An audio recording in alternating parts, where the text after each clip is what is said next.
All right, camera lovers, buckle up, because the long-awaited Sony A7V, yes, the actual successor to the fan-favorite A7 IV, is finally showing its face through some seriously convincing leaks and confirmed codes. But before you get too hyped, let's break it all down. What's real? What's still in the maybe zone? And most important, is it really worth your money this time around? Let's get into everything we know and everything we hope to see about the Sony A7V.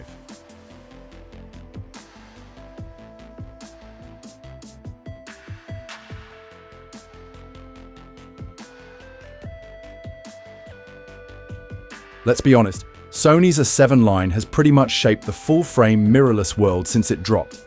Remember the A7 III?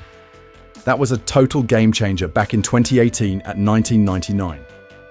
Then came the A7 IV in 2021, a jump to $24.99. And yep, a big leap in both performance and price. So now, 2025, enter the A7V. And yep, the price is going up again. No surprise, right? We've already spotted a confirmed camera model code, WW084220, registered in May 2025. That confirms manufacturing is happening in Wuxi, China, and it's definitely the A7V. This isn't a rumor anymore. The A7V is real. But what are you actually getting for that higher price tag? First off, depending on your location, you're going to see very different prices for the A7V. In the US, you're looking at around $27.99 for the body-only version, and some sources even hint at $29.99. That's a pretty steep climb from the A7 IV's launch price. But hey, the US has added new tax policies. And if you're in Asia, countries like India are adding customs charges plus VAT, which means the final price could feel, well, brutal. So the big question is Sony just raising prices because they can? Or is the A7V packing enough new tech to justify it? Let's get into the specs. Now here's where it gets super interesting and a little confusing. There are two possibilities when it comes to the A7V's sensor. Based on the info that's floated around over the last year, there are credible signs pointing in two directions. First one is a 44-megapixel BSIC MOS sensor, and another one is a 33-megapixel stacked CMOS sensor.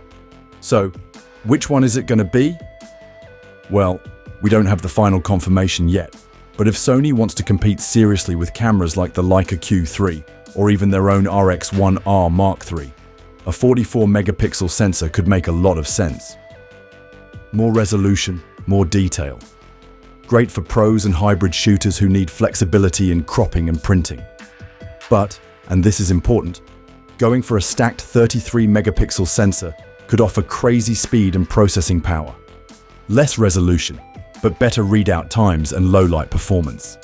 So honestly, both options make sense. It's really going to depend on what kind of shooter you are. Alright, here's something we can get excited about. The A7V is expected to feature Sony's Bionz XR image processor, which is already a beast in models like the A1 and FX3. Combine that with an AI-based real-time tracking AF system, and you're looking at serious subject recognition and focus accuracy, whether you're tracking faces, eyes, animals, or cars speeding down a racetrack. But here's the kicker. With AI now baked deeper into autofocus, the A7V could handle even trickier scenes. Backlit subjects, busy backgrounds, quick movements, all while sticking focus like glue. Sounds promising, right? Still, let's not forget, AI tracking can sometimes be unpredictable in very low light, or when there's complex movement. Hopefully, Sony's got this ironed out better than previous models. Now let's talk video, because that's where Sony's really pushing boundaries. We're hearing that the A7V will offer 4K 16-bit RAW output, along with support for S-Log 3 and S-Cinetone. Translation? It's going to be a dream camera for content creators, YouTubers, and indie filmmakers. You'll likely be able to shoot high dynamic range footage, grade it beautifully in post, and still retain all that cinematic texture Sony fans love. But here's the thing. If the A7V doesn't offer 6K or full-frame 4K at 60 frames per second, some people might feel let down. It's 2025. These features are becoming standard on even mid-tier models now. One of the confirmed highlights is 8-stop, 5-axis in-body image stabilization. That's massive! That means you could be walking, shooting handheld, maybe even on a bike, and still get smooth, usable shots. But here's the question. Will it work just as well in real-world conditions? Specs on paper can only say so much. If Sony nails this, handheld video and still shooting will feel incredibly natural. If not, well, tripods are back in fashion.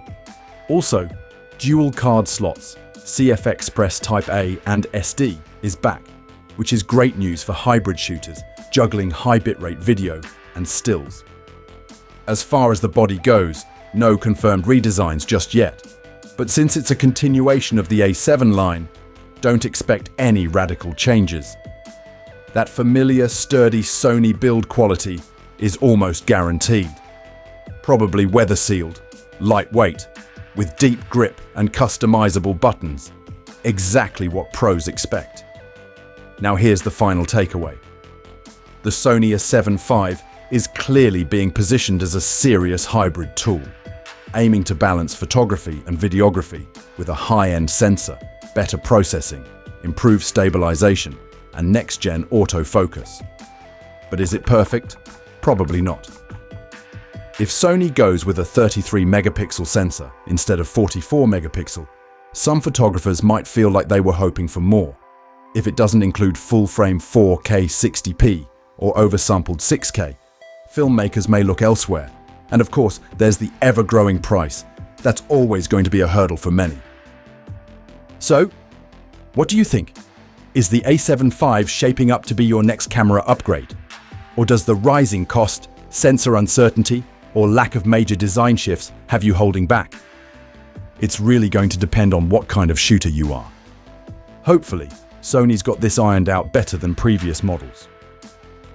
Let us know in the comments, because this conversation's just getting started.